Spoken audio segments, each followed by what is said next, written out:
Hey there folks, Corey here with SlashGear. We are taking a look at a brand new phone from Huawei. Here it is, the Huawei Ascend P1, as you can see on the box there.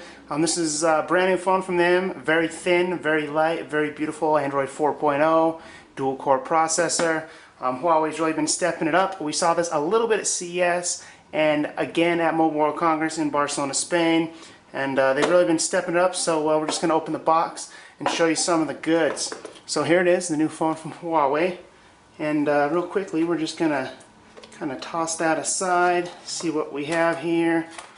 In the box, your little charger, USB cord, there was some paperwork, and that is about it.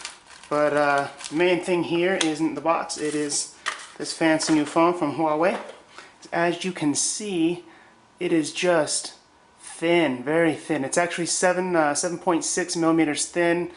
Very big difference when you compare it to something like the Galaxy Nexus that is thin but still obviously quite fat when you really look at the two. So there it is, 7.6. They do have that slight hump on the bottom like a lot of Samsung phones have had.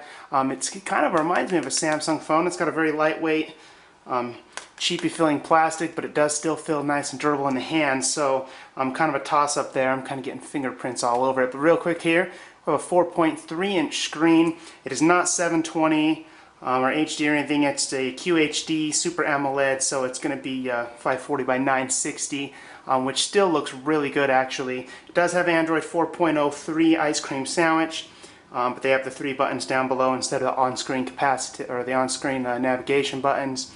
Around on the side is the power button and a micro SD port. Then up top is the SIM slot, the charging port, and a 3.5mm headphone jack. And then onto the side is just the volume rocker. But as you can see, it's very nice looking. Got the speaker grill down below. Very just sleek phone. Does have an 8 megapixel camera on the rear with dual LED flash, and a 1.3 front-facing camera that was actually surprisingly good. But under the hood we have a 1.5 gigahertz dual-core processor. Go ahead and get this booting so we can see here.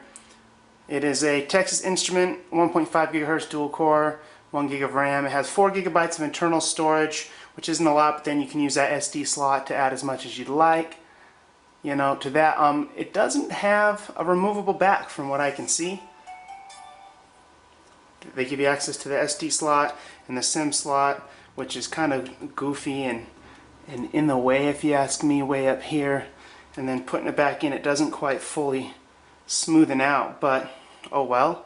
But there it is, and we are booted into Android. There it is, Android 4.0.3 ice cream sandwich. And as you can see, they've customized the lock screen. Go right into missed calls, unlock, direct to the camera if you'd like.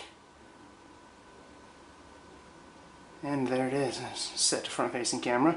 But, show that one more time. Quickly launch right into the phone, and there it is. Ice cream sandwich here was definitely a little laggy when we saw this at CES, but it's definitely stepped up. We have some games, Riptide GP, FM radio, and a sound recorder all pre-installed here. But, oops, I'm used to the back button being somewhere else. I can see it is it looks really good. The screen's actually quite nice. I'm impressed with the screen, even though it is only a QHD. It's not 1280 by 720 like a lot of phones, but standard ice cream here other than a few minor changes. So we have a couple things with that, with the pull down bar, but other than that it looks generally stock ice cream. You see the clock up top. We have DLNA, mobile QQ, high space cloud storage, and Riptide GP and Polaris Office, and that is about it. It's basically stock here. Going to the gallery, going to phone. Phone has a little start up there. Doesn't have a SIM card in it, so I wasn't able to test that yet, but we'll get to that. Push and hold the home button, like you can expect, is the multitask with ice cream sandwich. You just swipe to delete those.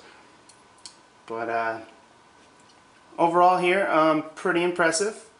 Everything's smooth. It's just a standard, very standard Android 4.0 ice cream sandwich, so there's not a lot to look at there. Basically what makes this different here is the fact that Huawei is stepping up their game. They have a nice 4.3-inch screen, a dual-core processor, the latest version of Android, SD slot. Sadly, it's only got a 1650 milliamp hour battery, and the back is not removable from what I can see unless I really yank on it, so that might pose a problem. But there it is, the brand new Huawei Ascend P1. And they do have a P1S that is the world's thinnest phone. We'll be looking at that soon. But for now, stay tuned for the full review coming up soon. Thanks for watching, guys.